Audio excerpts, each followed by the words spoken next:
తర్వాత ఏం కంప్లైంట్ చేస్తారో ఇవన్నీ కూడా మనకేం అర్థం కాదు. దాని మూలంగా ఏంటంటే బాగా సఫర్ అవుతున్నాం. మనం ఏదైనా ఒక పని చెయ్యాలి అంటే ఆ పనికి ఫుల్ ఫ్లెడ్జ్డ్ ఇప్పుడు ఒక షాట్ చేయాలంటే దానికి ఒక అరగంట సేపు దాన్ని బాగా బై హార్ట్ చేసి చక్కగా దాని యొక్క తాత్పర్యము, ప్రతిపదార్థము, అర్థాన్ని మొత్తం రాసుకుని అది ఎన్ని సెకండ్లో మనం చెప్పాలి. ఒక 30 సెకండ్లో కంప్లీట్ చేసేసేయాలి.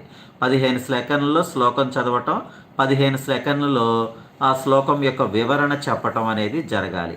అలా చెప్పగలిగితే శ్రోతలు ఇంకా 20 సెకండ్లలో చెప్పగలిగితే ఇంకా బెటర్. ఎందుకంటే ఇది చాలామంది ఎక్కువ సమయాన్ని వెచ్చించడానికి ఇష్టపడాల.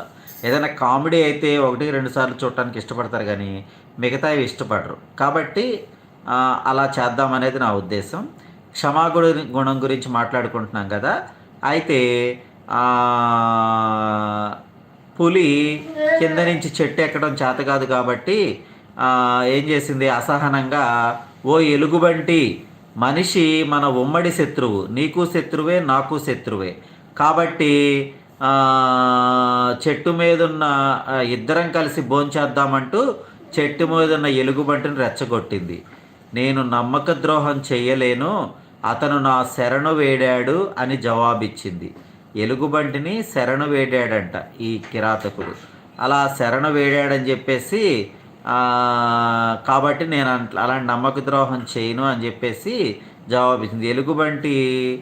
ఎలుగుబంటి పులికి ఏం చేయాలో తోచల ఆ సమయంలో.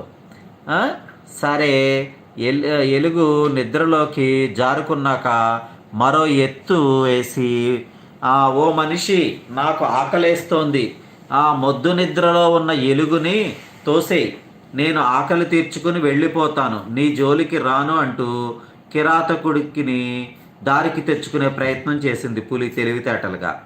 అయితే పాపం కృతజ్ఞతతో కిందకి తోసేశాడంట.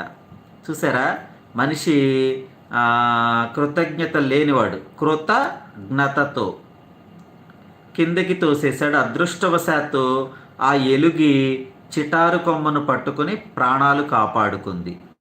ఆ దశలోనూ పులిలో ఆశ చావలేదు. చూసావా, మనుషులెంత స్వార్థపరులో, ఇంకా ఆలోచిస్తూ ఎందుకు అంటూ ఎలుగుబంటుని తొందర పెట్టింది పులి. అయినా ఎలుగుబంటు ఆ మాయలో పడలేదు, ఇచ్చిన మాట తప్పలేదు అంటూ స్థిరంగా పలికింది. తీరా దీంతో నిరాశగా వెళ్ళిపోయింది పులి.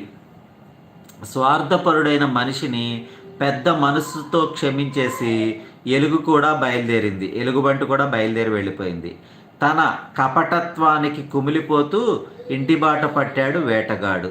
కాపలాగా ఉన్న ఆ అసుర కాంతల్ని హతమార్చేస్తానని హనుమ ఉద్రేకపడుతున్నప్పుడు, కాపలాగా ఉన్న ఆ అసుర కాంతల్ని నేను హతమార్చేస్తా అని చెప్పేసి పలికిన హనుమకి సీతాదేవి ఈ ఉదాహరణను జోడించింది. ఈ పులి, ఎలుగుబంటు, మనిషి యొక్క ఉదాహరణను జోడించింది.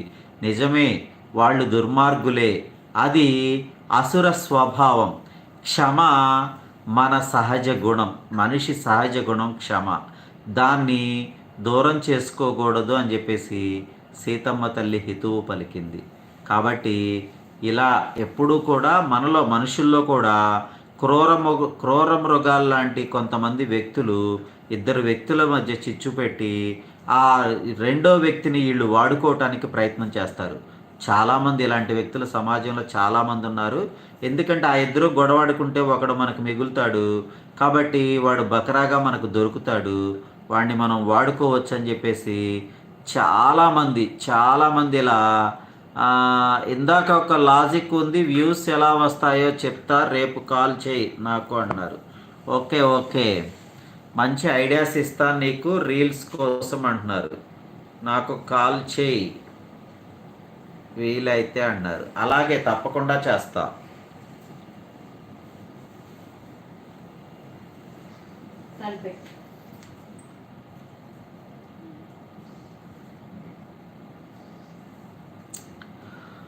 అది క్షమాగుణం యొక్క విశిష్టతని సీతమ్మ తల్లి ఎంత బాగా హనుమకు చెప్పింది.